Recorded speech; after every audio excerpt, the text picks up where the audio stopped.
While I was digitizing the 1956 Far East cruise book for USS Roanoke CL-145, I came across a very interesting naval tradition that I had never heard of, the Esther Williams Trophy. Esther Williams was an American competitive swimmer and actress popular in the early 1940s. And from 1945 to 1949, she was in one of the top 20 grossing films of each of those years. So she was popular. And it's easy to see how in 1943 she would draw the affections of two Australian naval officers, Lieutenant Lindsay Georgie Brand and David Stevenson. Never actually meeting Esther Williams, Lieutenant Brand wrote on a photograph of her, "To my own Georgie, with all my love and a passionate kiss, Esther." He then displayed the photograph over his rack. At some point, a fellow officer took the picture of Esther with him when he transferred to another Australian ship, and so started the naval tradition of getting Esther back. To protect the original Esther during attempts to get her back, there was an original copy of Esther, known as the trophy copy, and a copy of the original, known as the fighting copy.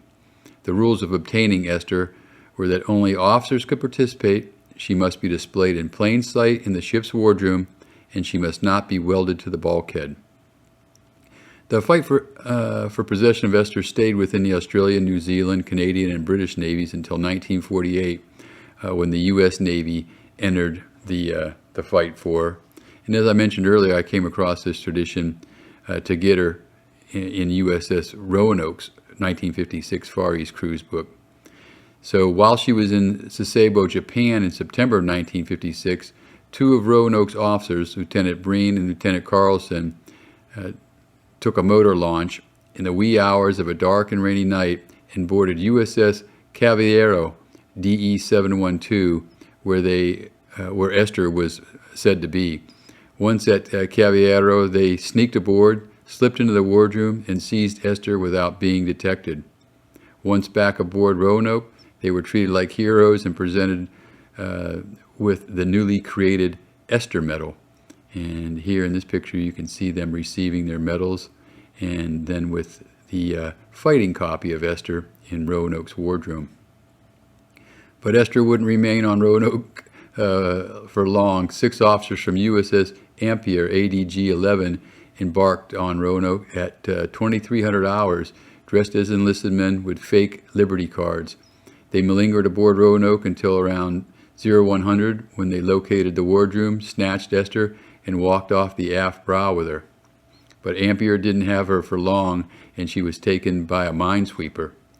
Determined to get Esther back, 6 officers from Roanoke, Lieutenant Breen, Lieutenant Rose, Lieutenant Hilton, Lieutenant J.G.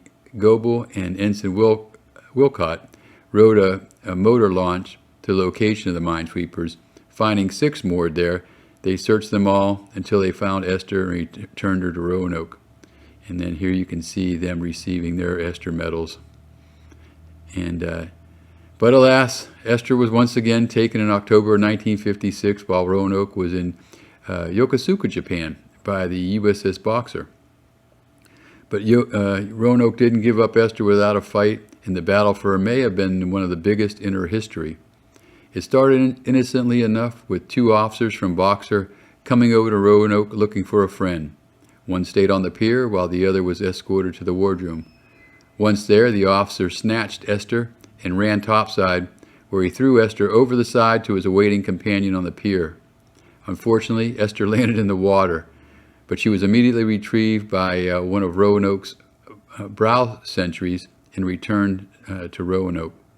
Not giving up, the 2 officers from Boxer returned to Roanoke along with the Boxer's XO.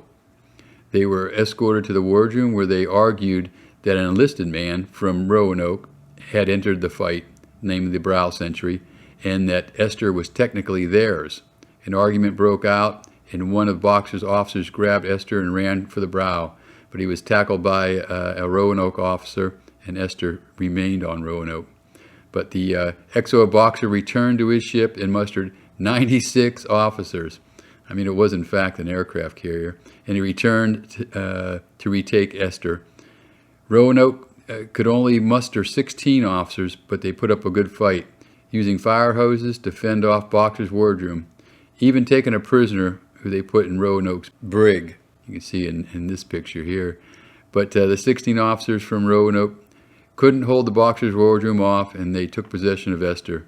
And in this picture you can see them with the trophy copy of Esther as it's being handed over by Roanoke. And this would ultimately be one of the last fights for Esther in the U.S. Navy. Shortly after this incident, Esther was returned to the Australian Navy in 1957. She remained sought after there until the real-life Esther Williams passed away in 2013, and the Esther Williams Trophy was officially retired. And she now resides at the Australian Naval Heritage Center on Spectacle Island. And then thinking back on why the various navies would allow this somewhat unorthodox tradition to go on, I think the Roanoke summed it up in her cruise book when she said it uncovered the unsuspected qualities of valor and loyalty in the wardroom. Hope you enjoyed this bit of history. Like and subscribe. Try to post military-related patriotic videos to my site here about every other day. If you're interested in a good read, check out my books at www.edsemler.com.